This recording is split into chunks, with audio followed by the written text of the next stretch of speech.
안녕하세요. 안녕하세요. 네, 안녕하세요. 제가 책을 안 안녕하세요. 들고 있었네요. 자, 오늘도 신이 쉼표를 넣은 곳에 마침표를 찍지 마라. 자, 이거 두 번째 이야기 나누러 왔습니다. 저 이거 읽으면서 왜 이렇게 깨달을 게 많은지 매일매일 뭔가 깨달아야겠다라는 그런 생각을 되게 많이 하는데, 오늘 또 우리 윤희 작가님이 나눠주실 이야기가 깨달은 이와 소녀 또 이야기라서 깨달음이라는 또 키워드가 훅 다가오네요. 요즘 날씨가 단풍이 참 예쁜데 더웠다, 너무 추웠다 이렇게 왔다 갔다 하니까 우리 애청자님들 건강 조심하시고 감기 안 걸리시게 조심하셨으면 좋겠고요. 제가 오늘 몸을 따뜻하게 하는 차를 좀 먹고 싶어서 찾아봤더니 생강차랑 계피차 뭐 이런 게 좋대요. 그래서 그런 차 드시면서 몸 보호하시면 감기도 거뜬하게 이겨내실 수 있을 것 같습니다. 자, 그럼 오늘은 윤희 작가님이 처음 나눠주시겠습니다. 부탁드려요. 네, 저는 오늘 깨달은 이와 소녀라는 파트를 이제 하려고 하는데요. 내용은 되게 간단해요. 그러니까 그 붓다가 그 법문을 이제 설파하러 이제 다니고 있는데 설법을 이제 하러 가던 중에 15살 소녀와 마주쳐서 그 소녀가 "제가 당신을 오랫동안 기다려왔다. 당신에게 이 가르침을 듣기 위해서 오랫동안 기다려왔다. 꼭 자기가 오면 시작해 달라. 자기가 지금 어떤 일을 하던 중이었다."라고 이야기를 하고 갔는데 붓다가 약속을 해요. "그럼 네가 오면 시작을 하겠다."라고 해 주고 정말 나중에 그 법문을 다 설교를 하시고 난 후에도 제자가 "누가 제자가 되겠냐?" 했을 때 "이 소녀만이 제가 제자가 되고 싶다."라고 하면서 그런 얘기를 했는데요. 그리고 마지막에 이제 붓다가 이런 얘기를 하거든요. "너의 기다림은 헛되지 않았다. 나를 이 도시로 끌어당긴 것은 바로 너였다."라고 이야기를 합니다.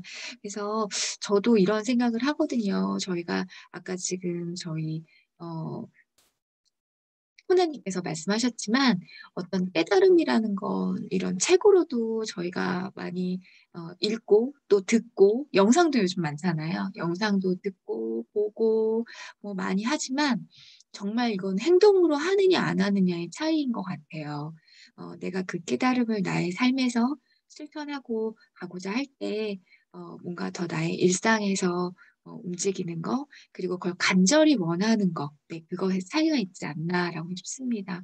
그래서 저는 '간절히 원하면 이루어진다.'라고 믿거든요. 그래서 우주는 내 편이라고 저는 계속 얘기를 하고 다니는데요. 물론 간절히 원했던 것이 다 이루어지지 않는 것도 있지만 그것도 언젠가는 때가 되면 적당한 때에 좋은 때에 그것이 이루어질 거라고 믿으면서 희망을 갖고 사는 것이 이 세상을 사는 가장 좋은 재밌는 방법이 아닐까 싶습니다. 그리고 붓다가 마지막에 한 제자의 질문에 이렇게 이야기를 해요. 어 "누군가가 나를 간절히 만나고 싶어 할 때 그 간절한 마음이 내게 전해진다. 그러면 나는 그 방향으로 가야만 한다. 존재 깊은 곳에서부터 만나고 싶어 하는 사람은 언젠가는 만나게 되어 있다. 그런 사람들은 무의식적으로 서로에게 끌린다. 그 만남은 두 에고의 만남이 아니라 영혼의 만남이 된다. 저희 마음 안에 깊은 영혼도 있지만 우리의 마음이 간절히 원하면 그것이 또 영혼의 만남이 된다라고 이야기를 하고 있습니다. 여러분께서 간절히 원하는 것이 있으신가요? 간절히 원하는 것이 있다면 '아 이 생에서 내가 되겠어? 아 내까짓 게 뭐가 되겠어?' 라고 생각하시기보다는 '할 수 있어. 해 보자. 될 거야.'라고 생각하시면서 여러분의 그 마음이 원하는 길로 가 보시기를 바랄게요. 그게 저는 깨달음이라고 생각합니다. 감사합니다. 네, 마지막에 될 수 있겠어라는 생각보다 할 수 있어라는 마음을 가지라는 메시지를 전해주셨네요. 그래서 뭔가 이루려고 했을 때 요즘 제가 읽는 책들 안에 뭐가 나오냐면 그 흐름에 맡기고 너무 많이 애쓰지 말라는 그런 것들도 나오거든요. 그래서 그거는 이제 내가 내 무의식 안에서 올라오는 것들 이런 것들을 너무 애쓰면서 누르지 말아라 뭐 이러는 의미로 느껴지긴 하는데 어 원하는 거 바라는 거 생각하고 마음속에 담고 계시면 언젠가는 만날 사람은 만나게 되고 하고 싶은 일들은 하지 않을까라는 그런 생각을 해 봤습니다. 나눠 주셔서 감사해요. 자, 저는 '꽃이 피면 알게 될 것이다.' 이 부분 읽으면서 예전에 읽었던 어떤 그림책과 또 같이 오버랩이 되는 그런 이제 생각을 해 봤는데, 내용은 그래요. 스승이 4 명의 제자가 있었는데 인제 뛰어난 지식을 갖고 있는 젊은이들이라서 인제 세상에 내보내기 전에 더 큰 인제 깨달음을 주기 위해서 그들을 여행을 보내기로 마음을 먹고 4 명을 각자 다른 시기에 여행을 보내요. 그래서 그 먼 곳에 있는 배나무 한 그루를 만나고 오라고 하는데, 인제 첫 번째 제자는 겨울에 보내요. 겨울에 가서 봤을 때 배나무가 어땠을까요? 겨울이니까 잎도 다 떨어지고 초라해 보였겠죠. 그래서 그 첫 번째 제자가 갔다 와서 그거에 대한 이야기를 해요. "아, 나무가 볼품이 없고 헐벗어 있다."라고 얘기를 하고, 그 얘기를 듣고 그 인제 스승이 다음 계절 봄에 또 다른 제자를 보냅니다. 그럼 이 제자는 봄이라는 계절에 가니까 배나무가 또 변해 있겠죠. 그래서 그 봄에 있는 배나무는 새싹이 돋고 뭐 움트는 그런 기운들이 많이 있겠죠. 그래서 또 그런 얘기를 또 와서 해요. "아, 내가 본 거는 첫 번째 갔다 온 제자가 본 거와 너무 다르다." 하면서 인제 자기가 본 이야기를 하고, 또 세 번째 제자는 초여름쯤 보내요. 그래서 초여름쯤 가면은 그 배를 맺기 위해서, 왜 우리 과수원 가 보면 꽃들 참 예쁘게 피죠. 근데 제가 올해 배꽃을 봤는데 배꽃이 그렇게 예쁘더라고요. 그런 배꽃이 흐드러지게 펴 있었겠죠. 그랬더니 인제 세 번째 제자는 그런 감미로운 향기가 나는 꽃을 봤다라고 얘기를 하니까, 나머지 두 제자는 '나는 내가 본 모습과 다른데.'라고 생각했겠죠. 그래서 마지막 제자는 음 가을에 열매가 맺어 있는 그 시기에 가서 거기 안에서 그런 열매들이 결과를 맺고 있고 되게 멋지게 성장하고 있다. 그래서 "맛있는 열매를 맛보고 왔다."라고 얘기를 해요. 그래서 스승은 그 제자들을 불러 놓고 그런 얘기를 합니다. "네가 본 거 체험한 거 이런 것들이 전체로 그 자체로 틀리지는 않지만 전적으로 옳지는 않다."라는 걸 느꼈느냐라고 하면서 그런 이야기를 하세요. 그래서 어떻게 연결을 하냐면, 어떠한 사람을 보건 어떠한 상황을 보건 전체를 본 것이 아니라 한 계절을 봤을 뿐이다. 그래서 예를 들면 그 사람이 많이 힘들고 괴로울 때 내가 그 사람을 봤다면 그 사람은 되게 내가 생각하는 긍정적이지 않은 사람일지 모르 라고 생각을 하겠죠. 근데 그 사람의 전체를 보기 위해서는 오랜 시간 봐야 한다라는 그런 이야기들을 나누고 있어요. 그래서 저도 그런 생각 많이 했거든요. 어딘가를 갔을 때 그 사람이 상태가 안 좋았을 때 만났을 때 되게 불친절함을 만나는 경우들이 가끔 있었는데, 옛날에는 되게 서럽고 화났어요. '저 사람은 나는 단지 이거 하러 왔는데 왜 나한테 저렇게 불친절하게 하지? 내가 뭘 잘못했나?' 그래서 속상해했던 적이 많은데, 지금은 그런 생각이 들더라고요. '아, 저 사람은 저 사람 나름대로 지금 이유가 있겠지. 뭐 기분 나쁜 일이 있거나 원하는 것들이 안 돼서 저런 마음이 있을 거야.'라고 그렇게 이해하는 마음이 쪼끔은 생기더라고요. 그러면서 마지막에 작가가 써준 부분을 보면, 힌디어에 킬레가 또 데켄케라는 격언이 있대요. 말이 되게 재밌죠. 뜻은 "꽃이 피면 알게 될 것이다."라는 뜻이래요.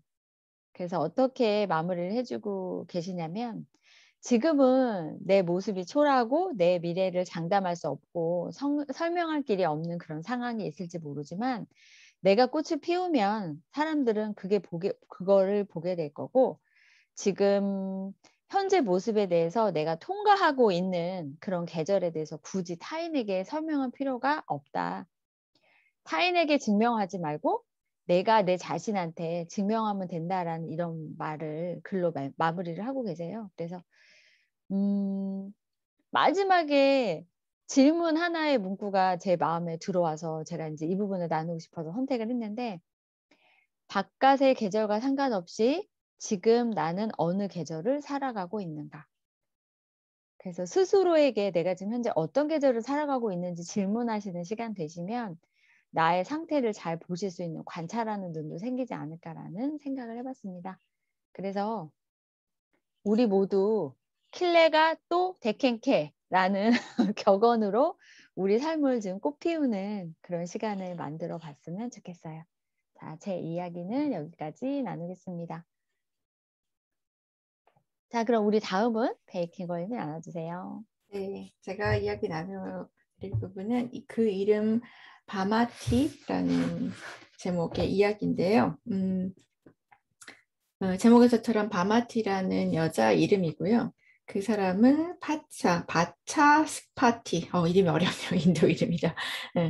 바차 스파티라는 젊은 학자가 인도 사상의 근본 경전 중 하나인 브라흐마 수트라라는 이제 그 경전을 연구하고 그거 해석하는 그거에 매달려서 평생에 이제 그 자기의 수건인 거를 해야겠다는 그 아주 확고한 의지를 갖고 있어서 주변에서 가족들이 이제 결혼을 해야 된다 이런데도 나는 결혼 관심 없다 이러지만 이제 결혼을 성사시키기 위해서 어떤 여자를 만났는데 그 여자에게 이런 얘기를 다 했더니 그래도 난 당신하고 결혼하겠다. 내가 그런 거를 다 뒷받침해주겠다. 그래서 결혼한 여자가 바마티고 그 바차 스파티라는 그 학자는 굉장히 그 자기가 염원한 그 경전을 다 해석해서 길이 남는 그런 업적을 세워요. 그런데 그 업적을 세우는 과정에서 정말 너무너무 그 일에 몰두를 해서 이 학자는 누가 밥을 가져다 주는지, 누가 자기가 이 해석을 하기 위해서 필요한 그런 도구들 옆에서 갖다가 준비를 해준지 이런 거 신경을 안 써요. 근데 어느 날 결혼한 사실도 잊어버리고 있다가 어느 날 보니까 당신 누구냐 그러니까 2년 전에 결혼한 당신 아내라고 막 이러고 이랬는데 손을 보고선 그 손이 기억난다. 나에게 밥을 가져다 준 손 기억난다. 그래서 그런 걸 다 기억을 못해서 되게 미안하다고 그렇게 얘기를 하면서 결국 또 그거를 이루기 위해서 이제 길을 떠나야만 되고 그러는 거를 다 얘기를 하는데 이 아내인 바마티가 다 그거를 허락을 해요. 나는 그걸 다 각오했기 때문에 당신이 그렇게 하는 거 내가 다 이미 알고 있으니까 떠나도 좋다 이렇게 그냥 얘기를 하고 그 남자를 보내요. 남편을. 그래서 훗날 그 경전에 대해서 업적을 세운 그 이름을 그 학자 이름은 기억을 못해요. 사람들이 바마티라는 그 아내 이름은 기억을 한대요. 그 경전에다가 이름을 그렇게 붙였다고 해서 제가 이 부분을 읽으면서 오래전에 제가 중학교 때인 것 같아요. 어떤 선생님이 무슨 발표회인가 그런 거를 준비하는 그런 내용이었는데 이제 그 학생들 중에 그거를 준비를 해서 앞에서 공연을 내세우는 그런 역할을 하는 사람이 있고 그걸 뒤에서 뒷받침해주는 역할을 하는 아이들이 있잖아요.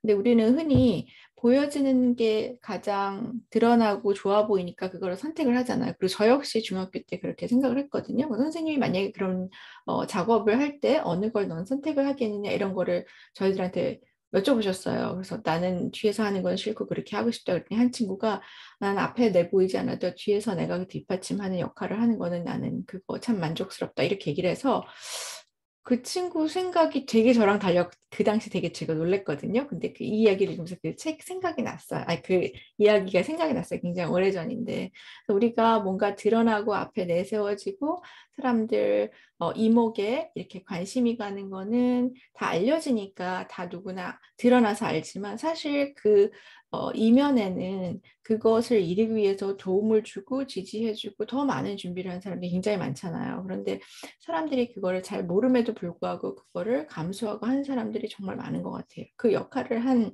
이 바마티라는 이 여성도 어떻게 보면 왜 그런 식으로 살아 이렇게 생각할 수 있지만 우리는 그런 사람의 도움 없이는 또 살아갈 수 없거든요. 그래서 보여지지 않는 저 뒤에서 숨어 있는 사람들의 그런 노력이나 이런 거를 잊지 않고 기억해야 되지 않나.